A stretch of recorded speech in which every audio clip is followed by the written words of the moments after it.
Ladies and gentlemen, thank you for joining Shifting Consumer Behaviors and the Importance of Cross-Border E-Commerce with Tommy Kelly, CEO, eShop World. As a reminder, if you have any questions throughout the conversation, to please submit them using the Q&A function on the bottom of your screen. Here's your host, Deborah Weinswig, CEO and founder of Coresight Research. Thanks so much, Drew, and good morning, everyone. We're honored to have all of you here with us today.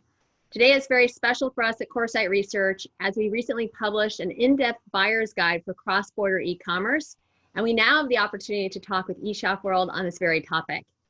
eShop World is one of the leading global e-commerce technology and service partners. For many retailers, this is a look to international expansion. Many of you may be on the phone with us today who are currently working with eShop World. We at Coresight, we're also publishing an 8-part series right now. It's on Retail Reimagined. And this idea of, kind of thinking about what we've learned around the world and how can we apply it today. Some of the topics are gamification, live streaming, group buying, and how to drive consumer engagement. We'll be highlighting more of these in the weeks to come, and we'll have an ebook out, let's say by the end of August. We continue to see this blending of digital and physical, and where one ends and one begins. We're going to talk about that with Tommy today. I think that with the challenges that so many retailers are facing, all of us working together and collaborating will truly be the answer in terms of stronger sales this year and a significant change in terms of how many of us do business next year. We're honored to have the opportunity to research and advise our clients on the intersection of retail, real estate, and technology. And this year, unlike any other, we at Coresight have been providing answers to questions that have never been asked before. We're able to do this as a result of your support, and we want to thank all of you for joining us today. We are very excited to have Tommy Kelly here with us today. He is the founder and CEO of eShop World. eShop World is an award-winning company employing more than 400 people, including teams of experts all over the globe, helping to engineer the customer journey across strategy, technology, marketing, payments, logistics, compliance, and much more. He and I have often had in-depth discussions about how supply chain relates to every aspect of the business, and I think you'll enjoy this conversation with us today. Tommy's background, he spent much of his career in supply chain and logistics. Prior to eShop World, he served as CEO Europe and North America at Aramex and was the group CEO and founder of Two-Way Forwarding and Logistics.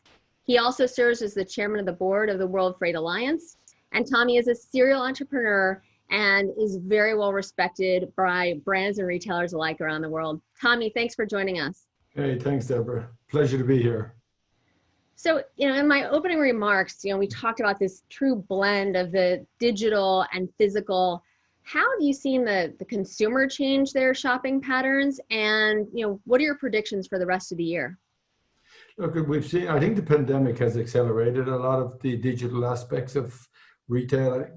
Very quickly, we've seen naturally a significant increase in shopper behavior towards digital, right? But I think we've seen also a much broader age demographic of shopper, right? And I think that brought its own trends as well. I think for the most part, we had seen probably older demographic shopper coming in, spending a much higher basket value for sure, but I think also a repeat shopper. So I think the trend I think which is very helpful for retailers is that you've now a new cohort of shoppers that are very predictable in their behavior, right? And I think earlier people used to talk about the younger generation and the level, I suppose, I won't say unreliability, but I don't think they're as sticky as the older generation of a shopper, right? So I think we've during and post-pandemic, we have seen anywhere from 100% to 400% increase for brands in shoppers. Now, I think we've also seen a massive demand in the cross-border space, right? And I think that's driven by a few things. There has always been a pent-up demand for large brands internationally, right? And I think that was, exacerbated by the fact that, some of the outlets that was available to these shoppers internationally closed down during COVID. So we've seen an exponential growth. I think if you look at it, domestic versus international, there's been a lot higher growth rate on the international opportunities during and post and during COVID. And what is your expectations? You talk about the sticky nature of the kind of more seasoned customer who we're seeing shop more online, and once again this idea of true customer engagement. How are you seeing that older customer shop, and are they shopping more channels, or is it more retailers, or what are you seeing? I think it goes across the board, right? But I do think as well, there has been a behavior change, right? I don't personally see that older demographic going back, because I think there's a number of concerns. I think there's a reluctance to rush back to stores, number one. I think, that demographic have now seen, the convenience, and maybe there was a reluctance previously to go online, or there was, again, I talk about human behavior. Once it changes, it doesn't pivot back quickly, right? So I think we're seeing that stabilize. So we had seen probably in March, there was generally a shock, I think, across the general shopper demographic, and there was a reduction. April, we've seen probably a 70 or 80% increase. May, we've seen again, probably the same proportion again, probably over 150%. And that has stabilized. So we're seeing year over year, we're probably seeing anywhere across retailers from 100 to 300% growth. And that's a constant now. So we expect that to run through for the end of the year. So we think the shift has been made and it will stay. And I think the brands that have actually focused on what the requirements of the shopper and really got very focused on not only the localization, but targeting the audience in that country, they're the real winners. And I think it's again about solving the requirements for the specific demographic or the type of product you're selling, and getting hyper focused on that customer experience. That's where we've seen the real winners. Tommy, can you elaborate a bit more around your comments on targeting? Is it this idea of personalization, or the shopping experience? What are you seeing that's kind of really been successful, and is that also by geography? It is, for sure, and it's clearly for what we're seeing is, and I think the data is backing this up.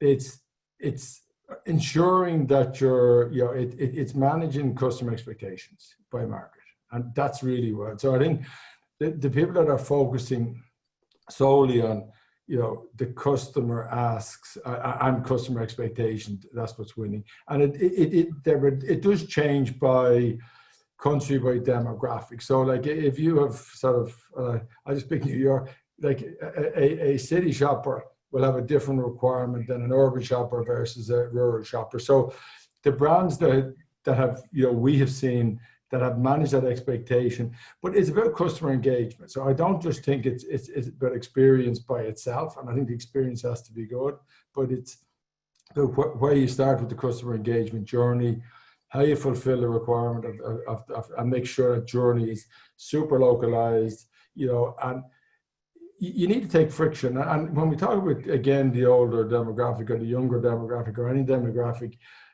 nobody wants friction in the engagement with the brand. So the more friction you remove, the better the engagement, the better the conversion rate. But also too, we have seen, a big repeat, a higher percentage of repeat shoppers during the pandemic. But again, I go to the brands that have that specific engagement model are again clearly a higher winner than the brands that are giving a very general and bland approach to their consumers. Tommy, as we were preparing for this call, you brought up something that I thought was very interesting, and we all might know it. Thinking about how to do something about it is a completely different story, which is, for those retailers who are US based and still sell most of their goods in the US, right? With the US being, if not the most heaviest, discounted market in the world, certainly one of them. And so when they're not looking right outside the, kind of outside the country for growth, they're really leaving a lot of margin on the table. Can you elaborate on that? Yeah, look, I think, when we talk about the US, it's probably today the most highly discounted market in the world for sure, right? And I think when brands realize when to go outside the US, there's a lot more margin opportunity, number one. But I think also, and a point that's not talked about often is you have all that seasonal opportunity. You can follow the seasons through the different regions. And I think, as brands engage more with an international audience, one, they have a much broader, I suppose, global, naturally they have a broader global audience, but we can see openly the price points outside the US are a lot more attractive than they are within the US.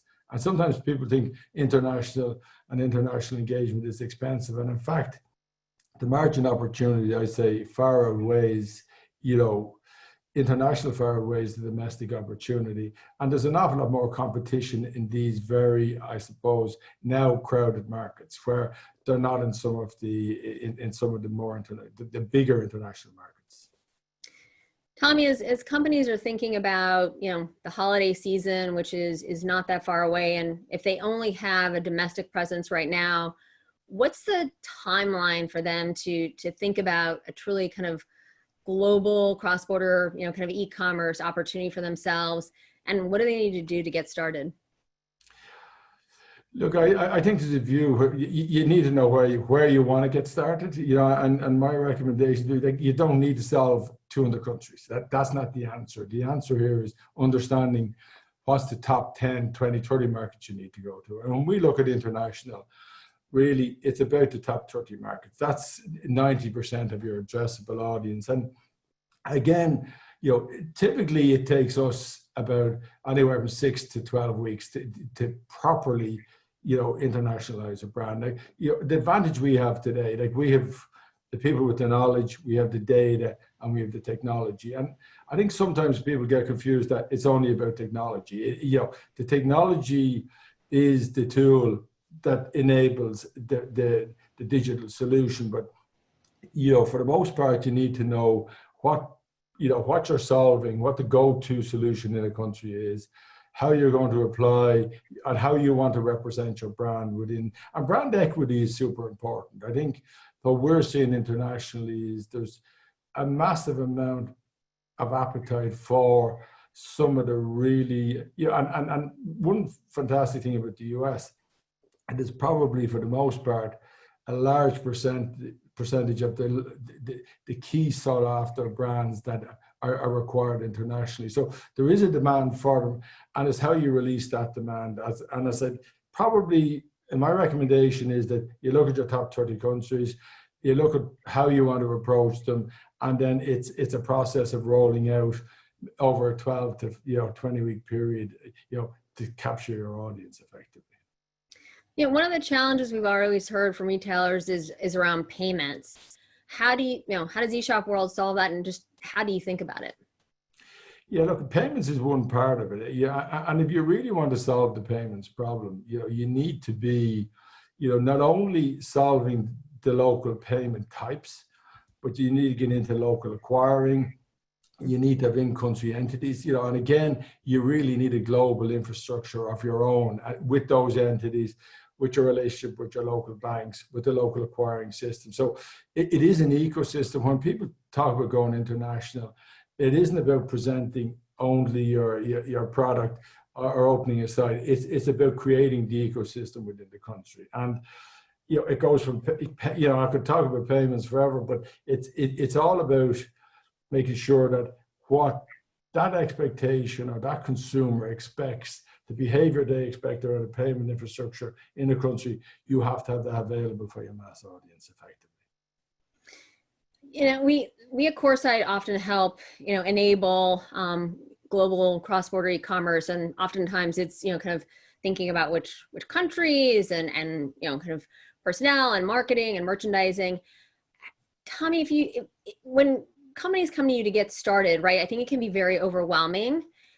Where do they start? And once again, if they wanted to focus on kind of holiday 20, what would be your advice? Because I mean, we see it and it can be incredibly overwhelming, and you're dealing with multiple countries. Yeah, look, I think for the most part, brands, it isn't, I go back to it, it's about the people and the knowledge. So you need to have your people infrastructure, right? So I think Reshop solves a lot of the key issues for brands. Is we today have a team of about probably over 100 people that are solely looking at what, in-country expectations are, how they prepare and strategize with a brand of how to go to market. So our policy is not just to launch and learn. It's about launch with a plan. And I think for the most part, where if a brand launches badly, from a brand equity perspective, it can be damaging. So I think if you're going to go to a country, you need, again, to come to a company like us. And we also say to brands, if you have a best-in-class solution, we don't need to replicate it. We'll tell you if it's good, and you stay with your own experience. So some brands have launched internationally and launched successfully. And when we come in with a lot of brands, we may not do all the countries. We may say in certain geos, you're really good, we can add no value. But in these other geos where there's more complexity, maybe we can add a lot of value, and then we engage with the brand. So our relationship is very much it's not a technology relationship. That's part of it. It's a trading relationship. It's a partnership. And what we work with brands very well is where, if we can't add value, we don't engage, right? And I think for us as well, it's a part of how do we collectively, as a partnership, grow brands internationally or in countries. And that has been a philosophy from day one. And we look at our brands today, a lot of our brands have grown from, $5 million to $200 million. And that's the type of partnership we want. We believe a lot of the large brands today have that sort of potential opportunity internationally. And that's what we work with brands, very collaborative. And it's across all the areas you said, Deborah, earlier about, from the strategy to the, customer acquisition, to understanding in-country requirements, launching, product selection, pricing, logistics, returns. So it's an ecosystem per country effectively. How do retailers typically handle, customer service when they're in all these geos? And because, there are different expectations for customer service by country, how does that come into play? Well, yeah, look, again, we provide customer services at country levels, and different brands have different requirements. And I go to expectation and the partnership. Some brands handle, level 1, we handle level 2. Some countries handle all customer service aspects. So again, it's back to that requirement. And we are seeing clearly how, if you have a very good in-country consumer experience, the demand on your customer service is a lot less. So like we have seen cases where, brands that would say doing 10% international traffic, it was a 30% demand on their customer service tickets, right? Because they hadn't the right engagement with their consumer digitally, and they were driving traffic to their, customer service tickets to their central team. So for us, it's about getting the experience right. And again, we can provide the customer service, and that's part of the package. But I'll go back to the earlier point. I think it's having your ecosystem and having all of your online and offline sort of structured into sort of one ecosystem that's completely customer centric effectively. I'm going to ask you one more question because we have a lot from the audience, and thank you very much. And if anyone would like to, please use the Q&A function at the bottom of the screen. But, I always like why now? I mean, is it, in terms of thinking about global cross-border e-commerce? Because we've had many conversations with retailers who thought about over the past few years, they've kind of dipped their toe in the water, but why now? I think why now I think it's a very good question. I think now is the shift has happened, and the shift, it continues to happen. So I think people that don't get a digital engagement with their client right now, there has been or will be, and it'll continue to happen, the transformation from physical to digital. It was ongoing. It is completely accelerated, and I think for the right or wrong reasons, the pandemic has pushed everybody into a new world order. So I think if people and the brands, again, I think that are winning are getting that customer engagement. If you have the right customer engagement and you acquire customers are loyal for the most part. And when we spoke earlier, if you're solving a customer or a shopper, requirements, and you're doing it in a very collaborative, and you have a good customer engagement model, I don't see people shifting quite quickly back if they're getting satisfied digitally. So you need to be part of that journey, and you need to own. And I think for the most part, most brands now with equity want to own their customer. And I think, the platforms and all the rest are fine for certain categories, but I think if you have, a business with a lot of brand equity, the last thing you want to be doing is trading on a platform. You want to own your customer and keep control on that customer engagement model. All right, well, I'm gonna start with the most recent. So this question comes from Mark. If a brand or retailer is looking to expand across borders, what are some of the pros and cons of handling it in-house versus using a vendor? Well, I think speed to market for sure, right? So companies like ourselves, we spoke earlier, can have you in country in sort of 6 to 12 weeks, right? And that's a very realistic time scale. I think in-house, you're missing, and I won't say exclusively, but as we spoke earlier, it's about the in-country knowledge. And maybe let me expand on that point. Like if you're going to 20 countries, you can't have a French expert, an Australian expert, so there's a lot of ingrained data, that you need to understand. And there's also actually in-country knowledge, right? So I think for companies to acquire that, typically when we talk to companies, they have a very strong, solid international team. But it's impossible to have an expectation that it can understand between Japan, Russia. And so I think the knowledge base, it just takes a long time to acquire. And if you grow consulting for that, so to be able to wrap it up in a solution like ours, I think it's a much faster route to market, and you launch in a very cohesive, structured fashion on an international basis. Great, thank you. And then I want to know the answer to this too. Which significant market internationally is least understood and which is most complicated? That's a good question. So I think, which is the most least understood? I would say the challenging markets, clearly markets like Russia, some of the South American markets are quite challenging. I think also too, you have nuances in a lot of key markets. I think if you take, people talk about Europe as a market. Europe isn't a market. Europe is actually, multiple markets within a market, right? So when you think about Europe, right now you have UK, which again will go into a Brexit structure now quite soon, and that will be a standalone market. And French shoppers, completely diverse sort of expectations that are British versus a German versus Italian. So when you think of complexity of Europe, super complex when we look at it internationally, we tend to bucket it into one solution. I said Russia can be challenging. Places like Mexico, massive opportunity, huge amount of complexity in there as well. And I would probably say, so as I said, South America, like Brazil and some of the high tax markets are quite challenging as well. This is a good one from James. Do you think there is room for smaller brands and companies to expand into international markets, or is this primarily the domain of larger brands? Look, I think there's two answers to that question. One is the appetite for international growth.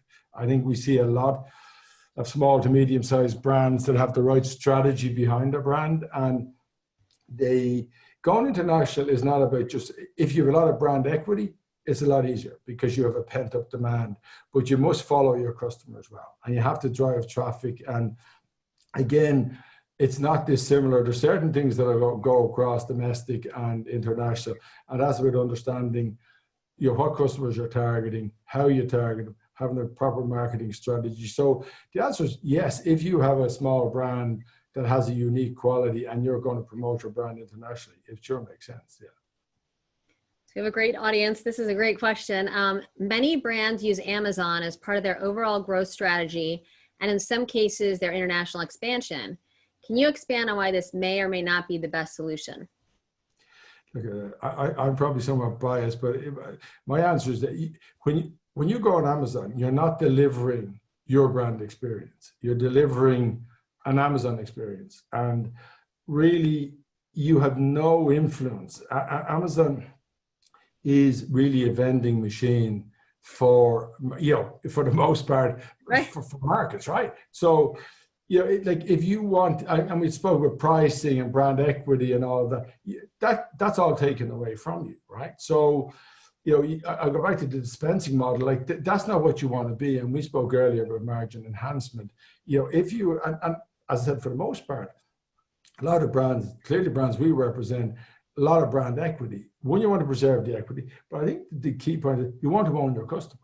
In Amazon, you do not own your customer. So, the cost of, people talk about the total cost of ownership. Getting a customer is very difficult. Keeping it is difficult. But in fact, never owning it and paying a commission for somebody to own it, I just think it's for me anyway, I don't see it, I see it, excuse me, suitable for some small brands that just don't have that brand equity. It might be suitable.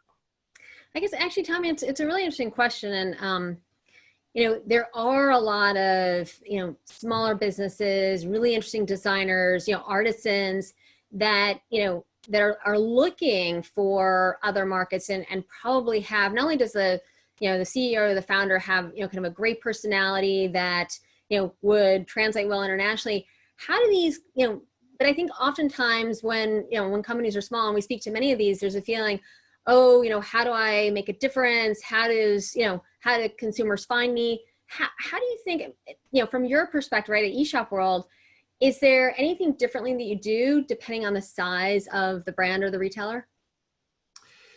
No, for the most part, whether you're large or small, you want to provide a very good experience. And but we've also seen, let's be honest, we've seen some very, very brands that were unknown 2-3 years ago, that are pure play digitals that are massive, right? So different models. They use the influencer model. So again, be fairly familiar with Asia. Like, Asia is very dominated by influencers, right? So I think we're seeing that going across the general geos now. So again, I go back to the problem you're solving. If you know the market you want to solve in, you need to understand what to solve for that is, and then you need to understand how you're going to place your brand and position in that. This is actually a great question from Jonathan, because we've had it asked in many ways. But delivery got slower during COVID. Is speed as important as it was? And what speed is important, and how should a brand or retailer think about speed of delivery and the level of importance to the consumer right now? I think even pre-COVID, this was a big debate, right? So I think predictability is super important. So I put predictability ahead of speed, right? So yes, clearly the shopper, the consumer has got more tolerant during COVID, but pre-COVID, there's also a sustainability issue here, right? So, people are asking the question, if you order toothpaste and it comes in a box in 3 hours, like what's the cost to the environment of getting that there? So I think not only brands as well as consumers are started saying, what's acceptable? And, and I'm talking more so now in the sort of apparel, cosmetic spaces, I'm not talking in the food space. So I think there is certainly an acceptance that predictability is speed next day is not a requirement. And I think there was a bit of hype before everything had to be next day. We're not seeing any major concern with consumers with that 2 to 3 day experience.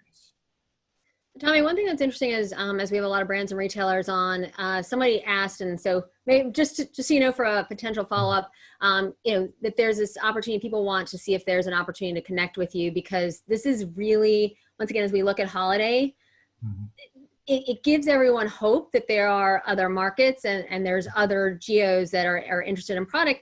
And I actually think what's incredibly important is this idea of margin and demand. And, especially if you're in certain markets, there's probably a glut of product, and in others there's a dearth. So I just want to let you know there is a lot of interest in the Q&A, but let me close it out with a question from Jeff.